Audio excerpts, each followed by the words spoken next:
What's up? I'm Husto7 and this is the recap for the week ending October 7th. Now that it's October, a lot of fans have been wondering if we would get an Overwatch themed Halloween event.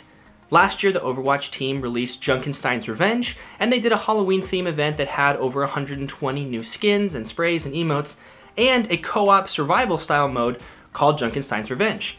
Even though there was about 5 or 6 different Overwatch events throughout the year, this one in particular is still regarded as one of the fan favorites, particularly the Junkenstein's Revenge mode. So a lot of fans were speculating leading up to this that we would see the return of this event, and it was officially confirmed on Twitter this week that there will be a Overwatch themed Halloween event. Now the details are still a little slim, but what we know is that it will start on October 10th and run through November 2nd. We also know that there are at least 2 new skins from the screenshot. We see a Reaper skin and a McCree skin. It's likely that there will be a whole new slew of skins and emotes, but those 2 are technically the only confirmed ones at this point. There have been lots of leaked screenshots on Reddit, and I'll tell you that by the quality, I think that these are legit. Keep in mind, if you go find them, they are all technically speculation and unconfirmed at this point, but based on how high quality they are, I think that these are going to be the real skins, and they look pretty cool, particularly the Zenyatta skin. Go check it out. There also has been no word on if any of the old skins would be returning. That is not confirmed at this point. However, we also got a Summer Games event, just like we got the first Summer of Overwatch release. And the Summer Game event skins did come back, and at a limited price, so we're led to believe that that's going to happen again, and you'll be able to pick up those 2016 Halloween exclusive skins this year at a discounted rate. Again, unconfirmed at this point, but it seems like that will be the case.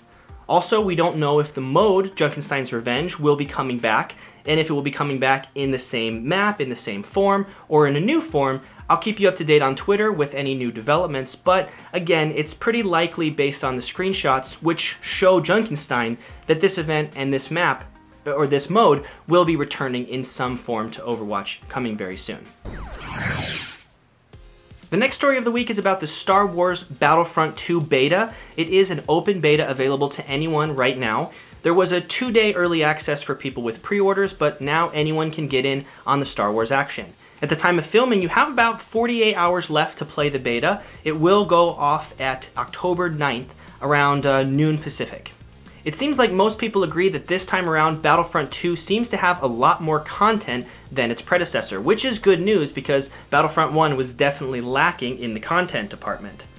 Although this is a multiplayer only beta, so we haven't really been able to see any of the single player content, we're definitely looking forward to see what they have in store for that, since again, its predecessor had no form of single player campaign at all. Early reports of the beta is that it looks and plays and sounds great, and overall seems like a great game that may be damaged by microtransactions or the loot boxes. The prevalent criticism right now is that Star Wars feels a little pay to win.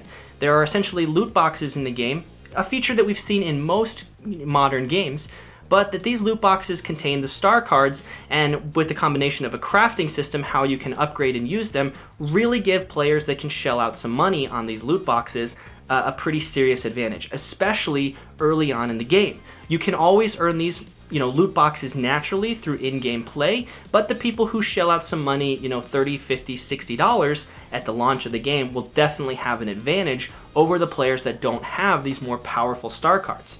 Star cards can do things like give you more health, give you reduced cooldowns, more damage on a gun, meaning that in a fair fight, a player with a star card definitely has an advantage over another player. So it's kind of sparked an online debate, is Star Wars pay to win? And honestly, I'm curious about your opinions. This loot box style system that we have is probably not going away. It seems that it's in basically every sort of AAA modern game that we have. Some games do it different. Some games have cosmetic only items. Other games have things like these star cards that we see in Battlefront 2. And that makes me curious, what do you guys think about this system in general? Again, I don't think it's something that's going to be going away. And more specifically, what do you think about Battlefront 2's execution of this system in game? Do you feel like it's pay to win? Is it not fair to give people who buy the loot boxes right away an advantage over people who don't want to shell out the money for that and have to earn the boxes naturally in game? Leave me a comment, let me know what you think. I might read some of your comments live next week on the episode. Our final story of the week is about Red Dead Redemption 2. This week we got a new trailer for Red Dead Redemption 2, and previously all we had was basically just some screenshots of the game, but now we actually got some voice and we get to see a little bit into the story of the game.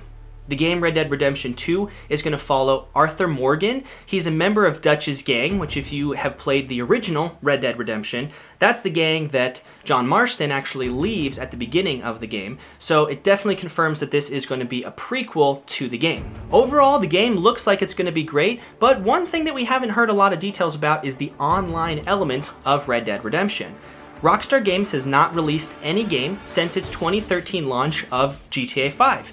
And GTA 5 has definitely been bringing in the money for Rockstar, primarily through GTA Online. That's been one of the biggest additions to the game, and even though it's a several-year-old game, GTA 5 Online still has a huge player base. And there are still lots of people purchasing the shark cards and just playing the game and the new additions through DLC in general. So I definitely think that Rockstar is going to want to cash in on this with some form of Red Dead Redemption Online, but we haven't seen any details about what that's going to look like. The trailer primarily focused on the story, single-player element of it, and we haven't really heard anything about what Rockstar's plans for Red Dead Redemption Online are. But personally, I'm really interested to see what they're going to do and how they're going to cash in on the success of GTA Online in the Red Dead Redemption universe. There also has been no release date for Red Dead Redemption 2 yet. All we know is that it will be coming spring of next year. So you still have plenty of time, if you've never played the series, to get caught up on the original Red Dead Redemption game. And I'll let you know that if you play on the Xbox One, this is one of the confirmed backwards compatible games. So you can boot up your Xbox One and play Red Dead Redemption right now if you own it, or buy it on the store, download a digital copy, physical copy, whatever you want, and get in on this game before the release coming next year. So there you have it. Thanks so much for watching, guys. This is the recap for the week ending October 7th. Be sure to leave me a comment. I may read some of your comments live on the next episode. And until next week, thanks a lot for watching.